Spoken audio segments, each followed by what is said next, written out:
अशा अनेक मुद्द्यांना घेऊन अतिशय महत्त्वाच्या बैठका या सध्या महानगरपालिकेत पार पडतात। तर या बैठका घेण्यामागचं मुख्य कारण काय, तर मुंबई महानगरपालिकेमध्ये आतापर्यंत तब्बल 4 वर्ष इक्बाल सिंग चहल यांनी आपला प्रशासकीय कार्यभार बघितला होता। त्यातील 2 वर्ष ही कोविड काळातली होती आणि त्या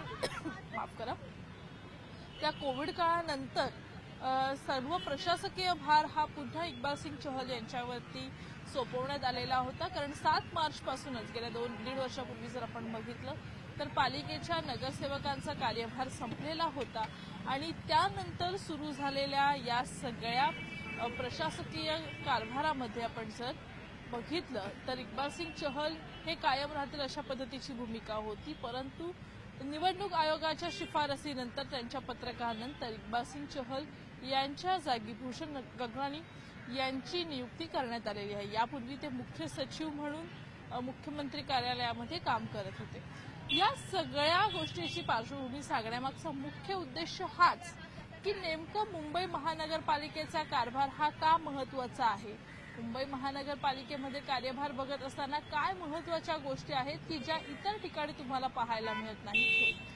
भूषण गगराणी यांच्या सोबतच अभिजित बांगर आणि अमित सौनी यांची सुद्धा नियुक्ती करण्यात आलेली आहे। अश्विनी भिडे आणि पी वेल्लारसू या अतिरिक्त आयुक्तांच्या जागी ते काम बघणार आहेत। मुंबईमध्ये सद्यस्थितीमध्ये काही मेगा प्रोजेक्ट्स आहेत। मुंबई महानगरपालिका ही सगळ्यात महानगरपालिका आहे, जसं आपण सुरुवातीला म्हटलं त्याप्रमाणे रोल झालेला आहे। मुख्यत्वे मुंबई महानगरपालिकेच्या या सगळ्या कार्यभारामध्ये आपण जर बघितलं तर काही मेजर प्रोजेक्ट्स जे आहेत ते यामध्ये पाहायला मिळतात, ज्यामध्ये कोस्टल रोड असेल, त्याचबरोबर रस्त्यांच्या बांधकामाचं जे कॉन्ट्रॅक्ट देण्यात आलेलं आहे, अर्थात सिमेंट कॉन्क्रीटचे रस्ते जे बनवण्यात येत आहेत त्या रस्त्यांच्या बाबतीतलं कॉन्ट्रॅक्ट सुद्धा देण्यात आलेलं आहे। मुंबईतील साधारणपणे 300 किलोमीटर लांबीचे रस्ते हे कॉन्क्रीटचं करण्याचे निर्देश जे आहेत ते मुख्यमंत्र्यांनी दिलेले आहेत। या सगळ्या मुद्द्यांच्या अनुषंगे जर आपण बघितलं तर आयुक्तांसमोर काही महत्त्वाचे चॅलेंजेस आहेत, त्यामध्ये ही सर्व कामे वेळेत पूर्ण करणं। सध्या याची गती अतिशय मंदावलेली पाहायला मिळते, त्यामुळे जून-जुलैपर्यंत तरी मुंबईतील केवळ 10% काम पूर्ण होईल अशी अपेक्षा व्यक्त केली जाते आहे। मुंबई महानगरपालिका सगळ्यात श्रीमंत असण्यामागचं दुसरं महत्त्वाचं कारण म्हणजे मुंबई महानगरपालिकेमध्ये असणाऱ्या मुदत ठेवी। या सध्या 85,000 कोटींच्या मुदत ठेवी या महानगरपालिकेमध्ये आहेत। या ठेवी मुख्यत्वे जर आपण बघितलं तर त्यांचं व्याज आणि त्याचं मुख्यत्वे हे ठेवण्यामागचं कारण हेच आहे की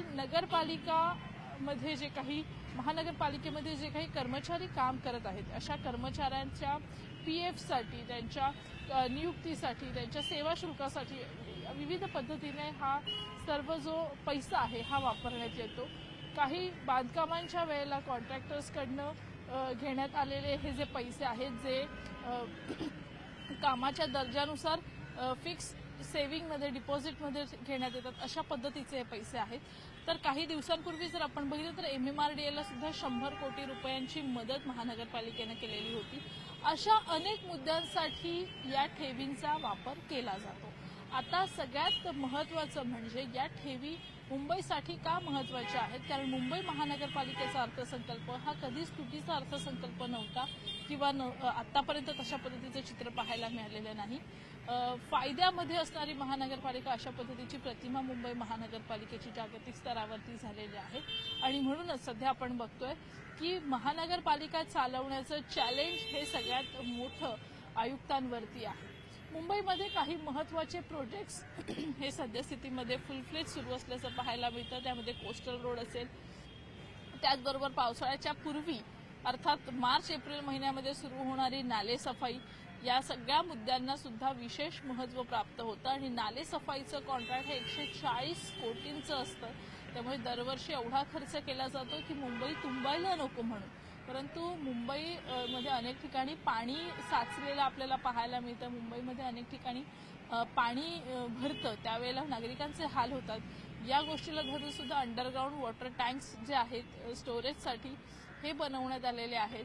मुंबईमध्ये डीप क्लिनिंगचं मोहीम जी आहे ती मुख्यमंत्री एकनाथ शिंदे यांनी सुरू केलेली होती आणि त्या अनुषंगे डीप क्लिनिंगचा सुद्धा जो सगळा व्यवहार आहे, जे सगळी प्रोसेस आहे ही चालू ठेवण्यामध्ये पालिकेला विशेष लक्ष द्यावं लागणार आहे।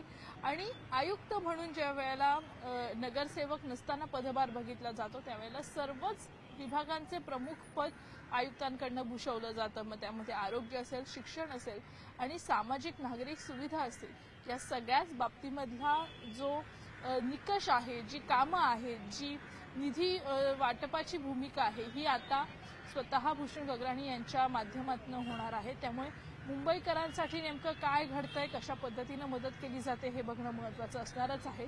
परंतु कोणत्याही प्रशासकीय विभागाला मुंबई शहराचा कारभार चालवणं हे तितकंसं सोपं नसतं, कठीण असतं।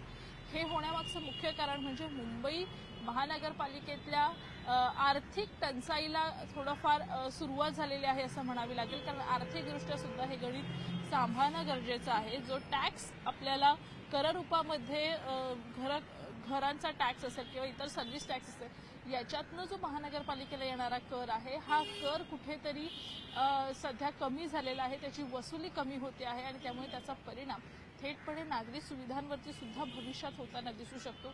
त्यामुळे प्रशासनावरती सुद्धा मोठी जबाबदारी आहे की मुंबईकरांच्या गरजा भागवणं।